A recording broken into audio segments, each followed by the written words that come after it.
तो दोस्तों नमस्कार, स्वागत है आप सभी का मेरे स्वामी जी, मैं हरियाणा से आया हूँ, बहादुरगढ़ से।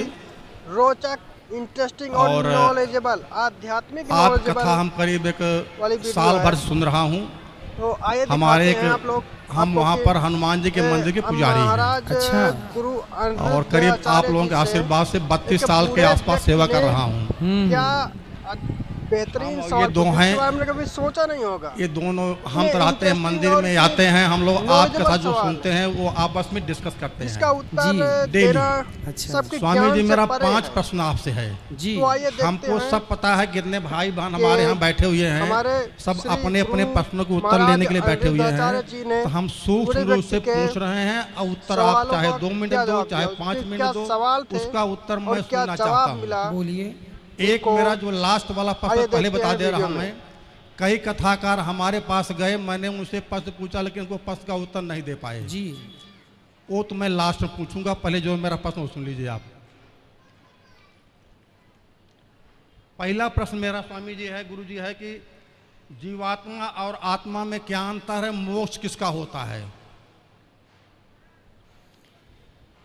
जीवात्मा और आत्मा दोनों पर्याय हैं। ठीक।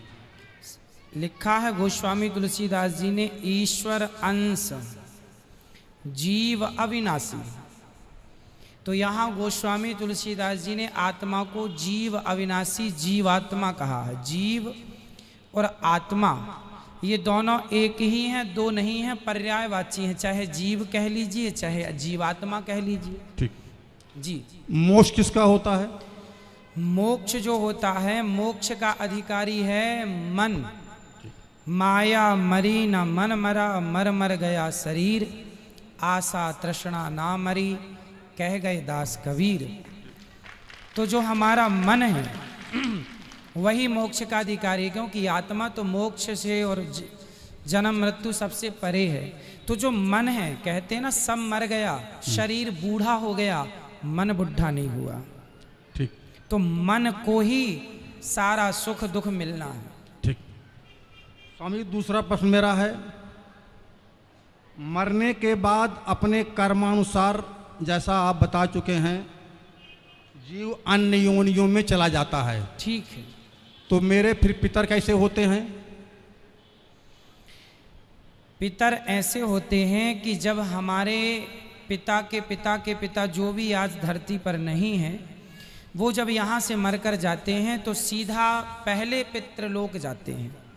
वहाँ जाने के बाद, जैसे हमने बताया, 13 होने के बाद यमराज जी निर्णय लेते हैं कि अब आप पाप या पुण्य के अनुसार अब कहाँ जाएंगे, स्वर्ग जाएंगे, नरक जाएंगे या अन्य तमाम योनियों में जाएंगे। तो कुछ लोग तो अपने कर्मों के बस किसी भी योनि में चले गए। माना कि हमारे दादाजी परदादा जो भी हैं, कोई शेर बन गया, शेर कर्मों के अनुसार। अब हमने उनके नाम से यहाँ पिंडदान दिया, गया जी में तर्पण किया, जहाँ भी किया, तो हुआ क्या, वो शेर की योनि में जहाँ है, यदि उन्हें कोई कष्ट है, भूखे मर रहे हैं या कोई कष्ट तकलीफ है, तो ये पिंडदान का पुण्य उनको उस योनि में प्राप्त होगा जहाँ वो है। किसी भी योनि, बंदर से लेकर, चींटी से लेकर हाथी तक जहाँ है वो उन्हें, यदि वो मनुष्य बने हैं तो मनुष्य की योनि में उनको प्राप्त हो जाएगा, जहाँ है वहाँ मिलेगा। ठीक है। परंतु कुछ लोग ऐसे होते हैं, ट्रेन लेट होने से हमें स्टेशनों में एक वेटिंग रूम बनाया जाता है, वेटिंग हॉल बनाया जाता है, जहाँ ट्रेन लेट हो गई तो आप वेट कर सकते हैं। उसी प्रकार किसी व्यक्ति, हमारे पिता के पिता, किसी के पाप पुण्य का कोई निर्णय किसी कारण ना हो पाए तो वो पितृलोक में होते हैं, और हम यहाँ से यदि उनके लिए कुछ करते हैं तो उनका उद्धार हो जाता है। जैसे कुछ दिनों के लिए ईश्वर ने ये विधान भी रखा है, नचिकेता को ये बात यमराज जी ने बताई है। नचिकेता के संवाद में ये सब कुछ स्पष्ट है कि हमारे जाने के बाद ये जरूरी नहीं है कि मरने के तुरंत बाद हमारा पुनर्जन्म हो जाएगा, कहीं भी जरूरी नहीं है। हो सकता है 2 साल तक ना हो सकता है 10 साल तक ना हो, और हो सकता है 100 साल तक हम वेटिंग रूम में इंतजार करें अपने नंबर का।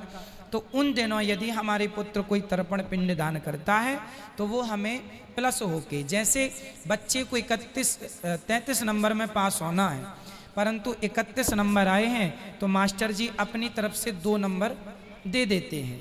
दे देते हैं और ग्रेस लगा के पास कर देते हैं। उसी तरह मेरा जरा सा कोई पुण्य रह गया तो उस पुण्य के कारण मुझे वेटिंग रूम में डाल दिया जाएगा कि आपके बच्चे यदि आपके लिए कोई पुण्य करते हैं तो वो पुण्य मिला के फिर आपका मोक्ष या स्वर्ग की प्राप्ति करा दी जाएगी। तो उस इंतजार में हम पितृलोक में रहते हैं। हम बच्चों को कहते हैं पुण्य करो, हमारे नाम से कुछ करो। जब नहीं करते तो वही पितृ फिर नाराज होके उन पर फिर गलत प्रभाव छोड़ने लगते हैं। उसी को पितृ दोष कहते हैं। अगर कोई वेटिंग लिस्ट में ना हुआ हो तो फिर बता चुका मैं कि वो शेर बन गया होगा तो उसको रूप में प्राप्त हो जाएगा वो। तो उसके निमित्त भागवत कथा सुनने से क्या फल मिलेगा? फिर किसको? भागवत कथा जो पोथी बैठा सुनते हैं क्या फल मिलेगा? आपने देखिए होता क्या है कि आपका कोई अपना आदमी अमेरिका में है और आपने उसके खाते में पैसे डाल दिए तो उसके खाते में तुरंत पहुंच गया कि नहीं। अब वो उस पैसे से शराब पी ले या दूध पी ले या रोटी खा ले या मांस खा ले, आपने तो पैसे भेज दिए, अब वो उसका उपयोग अपने ढंग से करेगा। उसी प्रकार हमने तो पुण्य कर दिया अपने पूर्वजों के लिए, अब वो शेर बने हैं तो उनको मांस मिल जाएगा, गाय बने हैं तो चारा मिल जाएगा, इंसान बने हैं तो 56 भोग मिल जाएगा। ठीक।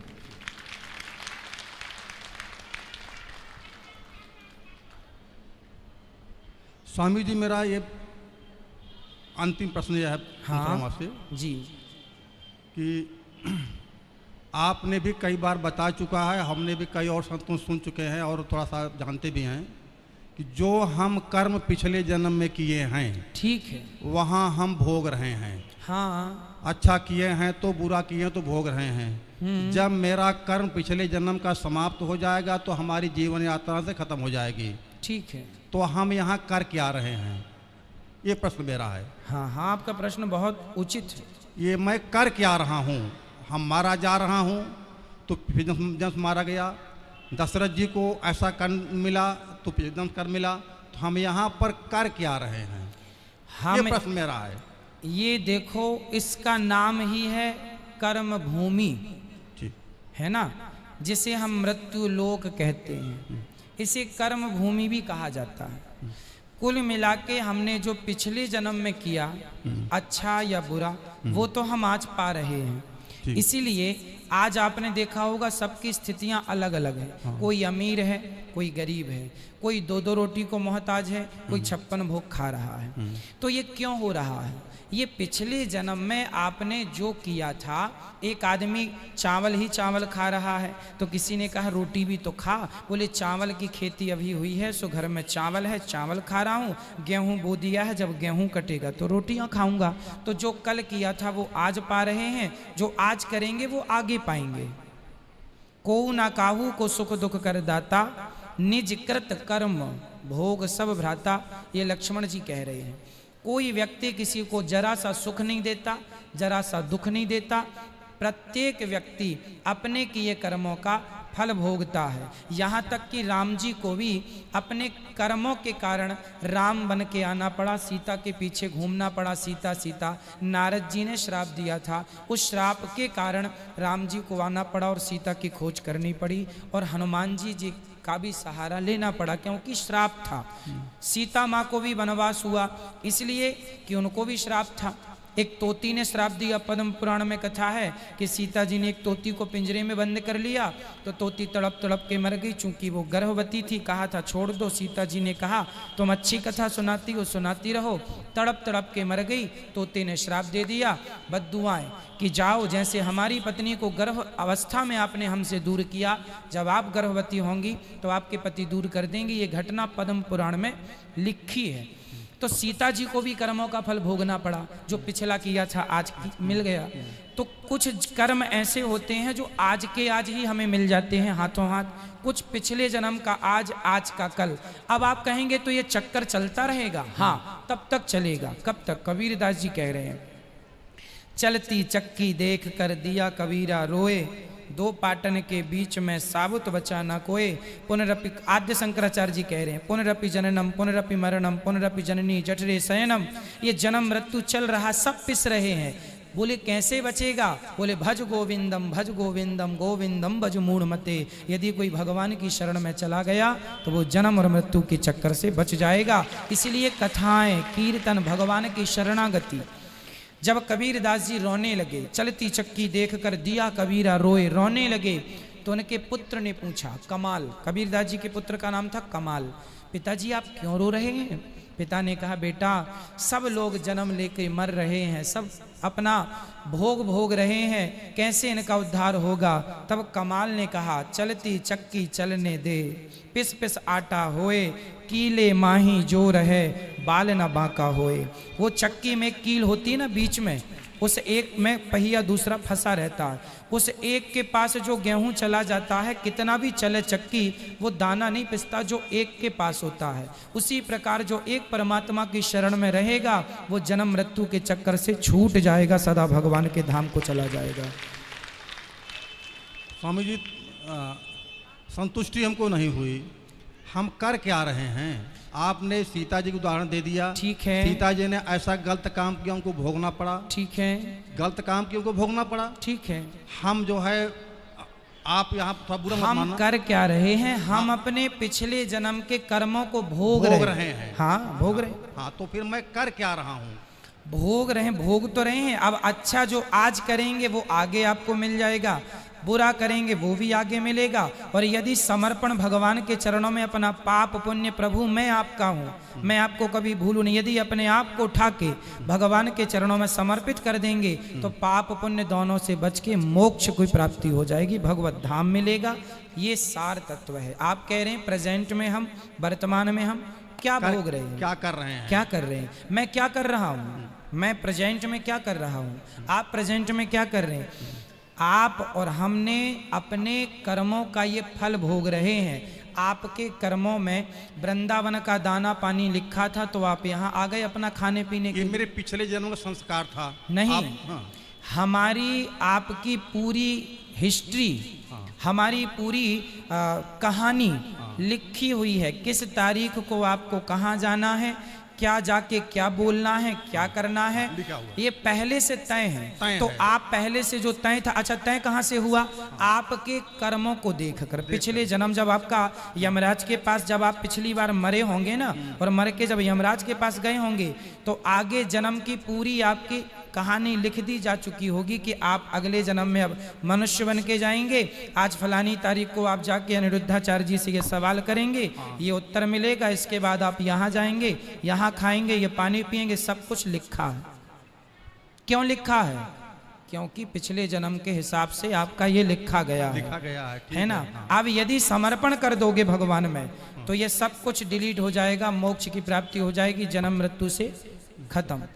अब जो कुछ करें हम भगवान को समर्पण कर दें। हाँ, इसलिए कहता हूँ तुदीयम वस्तु गोविंद तुभ्यमेव समर्पय। जो भी अच्छा करो, जो भी करो, हम तो कहते हैं कर्म नहीं, अपने आप को उठाओ और भगवान के श्री चरणों में समर्पित कर दो, तो अपने आप अच्छे बुरे कर्म सब चले जाएंगे, फिर मोक्ष होगा। स्वामी जी, छोटा सा प्रश्न और जी। हम आपकी कथा से प्रभावित बहुत हुए हैं, हम लोग यहाँ पर पोथी पाठ बैठवाना चाहते हैं। ठीक है। दो सदस्य आए हुए हैं। अब थोड़ा सा मेरा कुछ अटपटा प्रश्न ये है कि हम जब ब्राह्मणों को बुलाते हैं तो पहले उनकी चेकिंग करते हैं। ठीक है। ये मंत्र को उच्चारण कर सुनाओ हमको। हाँ। ब्राह्मण को, कुछ को, मैं किसी की निंदा नहीं कर रहा हूँ, कुछ लोग अशुद्ध मंत्र बोलते हैं। ठीक है। तो ऐसे हम आपकी फेस पर पोथी पाठ बैठाने के लिए आया हुआ हूँ। ठीक है। हम बैठा रहे हैं आपके फेस पर। ठीक है। अब आपके जो ब्राह्मण हैं वो कैसे करते हैं ना जी, यहाँ सुनिए, मैं आपकी बात रोक रहा हूँ। हाँ। यहाँ पर क्षमा कीजिएगा, यहाँ पर जितने ब्राह्मण पोथी पाठ करते हैं पहले उन ब्राह्मणों का यहाँ विद्वान ब्राह्मणों के द्वारा पूरा टेस्ट होता है। हाँ, पूरा। आप यहाँ देखेंगे कथा होने के 3 दिन पहले से ब्राह्मणों का परीक्षण चालू होता है। सभी ब्राह्मणों से संध्या पूछी जाती है, संकल्प पूछा जाता है और भागवत जी पूछी जाती है, ये वाला श्लोक सुनाइए, ये वाला पूरा शुरू से अंत तक कोई भी पन्ना खोल के दिया जा सकता, कोई भी श्लोक। पर ब्राह्मण जितने यहाँ बैठे हैं आप भी आ जाइएगा, और यहाँ 200-300 जो भी ब्राह्मण बैठे हैं आप किसी को भी खड़ा कर लीजिएगा, वो बिल्कुल धारा प्रवाह पाठ करने वाले हैं तो ही यहाँ बैठते हैं। यहाँ 1000 ब्राह्मण आते हैं नाम लिखाने, उन 1000 में केवल 200-250 ब्राह्मणों का नाम लिखा जाता है, क्योंकि बाकी लोग उस योग्य नहीं होते। जो योग्य हैं, जो पढ़ सकते हैं, जो कर सकते हैं, आप लोग विश्वास करते हैं इस फेस पर, तो ये हमारी परम जिम्मेदारी है कि हम आप लोगों का विशेष ध्यान रखें और आपकी भावनाओं को ठेस ना लगे, इसका पूरा ख्याल रखते हैं। एक छोटा सा प्रश्न आपके पक्ष में है जी। ये पक्ष है कि देखो, हर व्यक्ति एक समान नहीं होता है, हर समाज एक समान नहीं होता है जी। हम इसलिए कह रहे हैं, आपने कई बार कहा जब कोई हमारी गलती हो तो आप लोग बता दिया करो। जी। तो ये गलती हम लोग डिस्कस किए हैं, जो आपकी थोड़ी सी क्या है, जो मेरे मन भावना है। जी। आप फिल्मी वालों की बड़ी शिकायत करते हैं। ठीक है। फिल्मी वालों में भी कुछ ऐसे होंगे जो तमाम दान धर्म करते होंगे, कुछ ऐसे भी होंगे जो कि जो है पुण्य कार्य करते होंगे, लेकिन किसी एक व्यक्ति का नाम पूरे समाज का आप नाम लेते हैं, ये कैसा है? ये हमको उत्तर मत दो, वो समझना अपने आत्मा से आप। ठीक है। दूसरा प्रश्न मेरा ये है जी। देखो, हमारे मान लो पिताजी हैं, शराब पी रहे हैं या निकृष्ट कर्म कर रहे हैं, अगर वो बीमार होते हैं तो मैं उनका इलाज कराऊंगा। ठीक। लेकिन कई बार ये कह चुके हो कि ऐसे जो हैं उनको डंपर में भरो, हरिद्वार में डाल दीजिए।